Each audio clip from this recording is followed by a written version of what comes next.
Well, hello there. Now let's make your brain bigger. President Trump is hoping to make space great again, and NASA may be getting a rocket full of cash to do just that.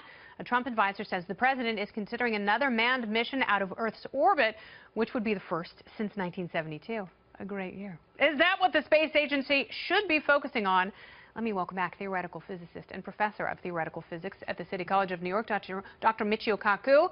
He has his own NASA wish list, and you actually know what you're talking about, so I'm going to defer to you. So let's say this is the most excited administration about space exploration that we've seen in decades.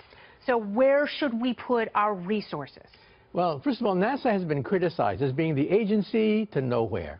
It boldly goes where everyone has gone before. The Chinese want to put a flag in the moon by 2025 and leave us in the dust.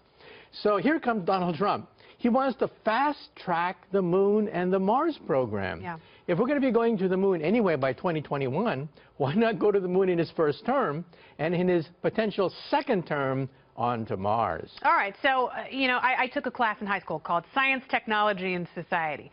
Society demands it, technology can provide it, and science asks and answers the most important questions. So my question is, should we go for things that are interesting, or should we go for things that are important? I think we should do both, because look at the space program. All the electronics that we see around us, the micro miniature chips, the lasers, the internet, all of that in some sense is a byproduct of the space program. Yeah. This conversation is being carried by satellites around the world.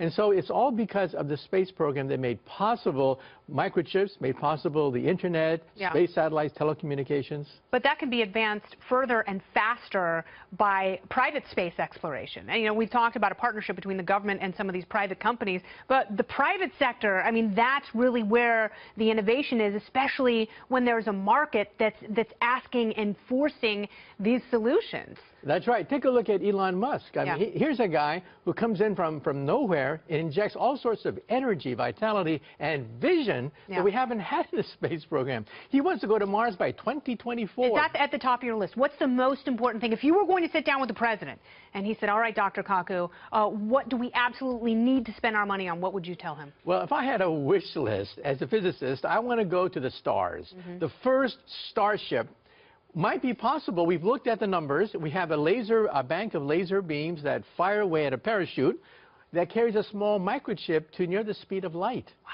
And we reach the nearest stars in just 20 years. And so this is doable with today's technology, going to the stars. Of course, it's not going to be the Enterprise. It's going to be a chip this big. But hey, you got to start somewhere. Yeah, right? We're going to have little tiny humans, maybe gymnasts on board. Dr. Kaku, thank you so much. Love having you here. Thank you.